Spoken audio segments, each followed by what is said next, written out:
Jim Holley, Supercross Live on supercrossonline.com, here with the lovely Erin Bates from Speed. Erin, we're going to wrap this thing up here in Toronto. I mean, what another great night of racing. I mean, each and every week, I'm an enthusiast, and I enjoy coming to these races, but that lights, what a great win for Dean Wilson. I know he lived in Canada for about 6 years. The crowd erupted here. Oh, they erupted for sure. I mean, Dean Wilson is Scottish, but he grew up in Canada, and to get that second win of the season here meant a lot to him tonight. He's been struggling a lot with starts. He managed to pull that off, and he wasted no time dominating, taking over that lead. Very impressive. But if you remember here last year, he wasn't able to leave the country, so he missed a few rounds after that. So we're hoping that we're going to see Dean Wilson next weekend. And Justin Barcia finishing up second tonight, extended his points lead. Blake Wharton on the podium for the first time. He's been struggling a lot, but the guy that I thought rode his butt off, Sipes. Wharton and him get together, and Sipes was in dead last. I mean, he was 30 seconds behind dead last, and he worked up and finished fifth. What a ride. I mean, I looked over, and it looked like lightning going through.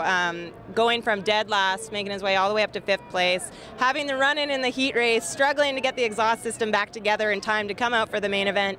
It was just a wild night for him, but he has to be very proud of himself. And I think that at the very end, I saw Sipes going up to Barcia, thinking that maybe it was him that punted him off the track, but he had the wrong guy, and he kind of, I apologize, wrong guy. So, but he was a gentleman, and he walked off and congratulated the winners. So that was nice.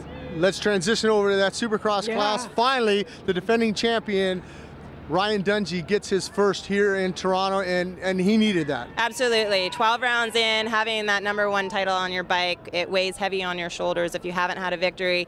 And Mike Webb had just set up on the podium, team manager of Rockstar Makita. He said, I think we just saw an 800-pound gorilla run out of this stadium. So that goes to show you the weight that they were all feeling to get that first victory of the season. And he deserves it. He's worked extremely hard. It's a lot of pressure, little things. And you know, I think people just credit the fact that he was a rookie last year. He's still learning a lot every single weekend. They're still developing the bike as well. Oops, sorry. So it's just, you know, it's good to see him get that off of his shoulders.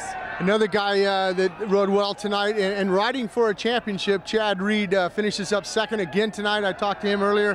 He said, you know what, these last 2 weekends I thought I could win it, but you know what, there's a bigger piece of that pie that I want, and that is the championship. And Trey Kennard comes away with third again, but I was interested in Stewart. He lost the front end again. Him and Villapoto went down during the race. I mean, not a good night for him. He ended up fourth, but Villapoto just outside that top 10. What a wild ride we got here in this Supercross Championship. Ride. Who thought that when we were going to leave Toronto, Chad Reed would be leading the Supercross points right now? And at the beginning of the season, to come in with such short notice of putting together a team, not knowing where it all stood, taking over that managerial position, I think that he surprised himself a little bit, but at the same time, the experience being a two-time Supercross champion, that's what keeps him consistent. He's always motivated, and he's got that never give up mentality, which I think shows every single weekend with him. All right, we heard it from Erin Bates. We're done here in Toronto. We're heading down to Arlington, Texas next week. Dallas, it'll be a wild one in Dallas next week, I can guarantee you that.